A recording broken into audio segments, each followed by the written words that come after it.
ውድ የቻናላችን ተከታታዮች እንደምን አላችሁ? አክብሮታዊ ሰላምታችን በያላችሁበት ይድረሳችሁ እያልን ዛሬም እንደተለመደው ሰዓታችንን ጠብቀን አዳዲስ የሀገር ውስጥና የባህር ማዶ ወሬዎችን ልናሰማችሁ መጥተናል። እስከ ፕሮግራማችን ፍጻሜ ድረስ ቪዲዮ ላይክ፣ ሰብስክራይብ እንደዚሁም ሼር በማድረግ አብራችሁን ትቆዩ ዘንድ በአክብሮት እያጋበዝን እነሆ ወደ ዜናዎቹ።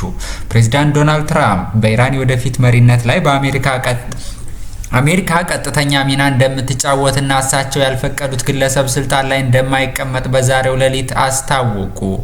ይህ የትራምፕ መግለጫ በኢራን ከፍተኛ አመራሮች ዘንድ ቁጣን የቀሰቀሰ ሲሆን የኢራን ብሔራዊ ደህንነት ምክር ቤት በበኩሉ አሜሪካ የምድር ወረራ ከጀመረች ወታደሮቿ እንደሚገደሉና እንደሚማረኩ በጽኑ አስጠንቅቋል። ኢራን በእስራኤል ላይ ባዘነበችው 8ኛ ዙር ጥቃት ለመጀመሪያ ጊዜ የክላስተር ፈንጂ የታጠቁ ግዙፍ ባላስቲክ ሚሳኤሎችን ተጠቅማለች። ይህንን ተከትሎ አሜሪካ እጅግ አውዳሚ የተባሉትን ቢ52 የቦምብ ጣይ አውሮፕላኖች በኢራን ላይ ጥቃት እንዲሰነዝሩ ትዕዛዝ ሰጥታለች። ይህም አሜሪካ በኢራን ሰማይ ላይ ፍጹም የበላይነት ለመያዝ የምታደርገውን ጥረት ያሳያል።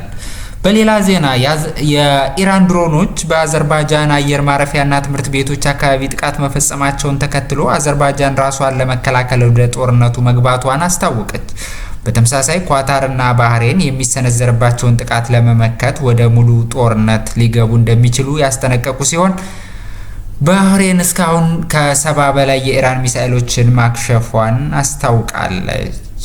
ኢራን በፋርስ ባህረ ሰላጤ ላይ የአሜሪካ ነዳጅ ጫኝ መርከብ በሚሳኤል መምታቷንና መርከቧ እየነደደች መሆኑን አረጋግጣለች። የሆርሙዝ የባህር ወሽመጥ በጦርነቱ ምክንያት በመዘጋቱ ቻይና የነዳጅና የጋዝ አቅርቦቷ እንዳይቋረጥባት ከኢራን ጋር አስቸኳይ ድርድር ጀምራለች። በወሽመጡ የሚያልፉ መርከቦች ቁጥር በከፍተኛ ሁኔታ መቀነሱ ለዓለም ኢኮኖሚ ትልቅ ስጋት ሆኗል። እንደ አቤል ብርሃኑ ወቅታዊ ዘገባ ከሆነ በመካከለኛው ምስራቅ በተቀሰቀሰው ጦርነት ምክንያት የኢትዮጵያ አየር መንገድ በሳምንት እስከ $137 ሚሊዮን ገቢ ሊያጣ እንደሚችል ተዘግቧል። በሳምንት ከ100 በላይ በረራዎች በመሰረዛቸውና የአየር ክልሉ በመዘጋታቸው ከ45,000 በላይ መንገደኞች ተስተጓጉለዋል። አየር መንገዱ ይህን ኪሳራ ለመቀነስ አውሮፕላኖቹን ወደ ሌሎች የዓለም መስመሮች እያሰማራ ይገኛል። ክቡራትና ክቡራን፣ የመካከለኛው ምስራቅ ጦርነት አሁን አዘርባይጃንን በማካተትና እንደ ቢ52 ያሉ ግዙፍ አውሮፕላኖች ወደ ኦፕሬሽን በማስገባት ይበልጥ እየተባባሰ መጥቷል። በትራምፕ የፖለቲካ ማስጠንቀቂያና በኢራን የክላስተር ሚሳኤል ጥቃቶች መካከል ያለው ፍጥጫ ዓለምን በከፍተኛ ስጋት ውስጥ ጥሏል። ይህ ጦርነት በቀጠናው ሀገራት ላይ ብቻ ሳይሆን በኢትዮጵያ አየር መንገድ ላይም ከፍተኛ ኢኮኖሚ ጫና እያሳደረ ይገኛል።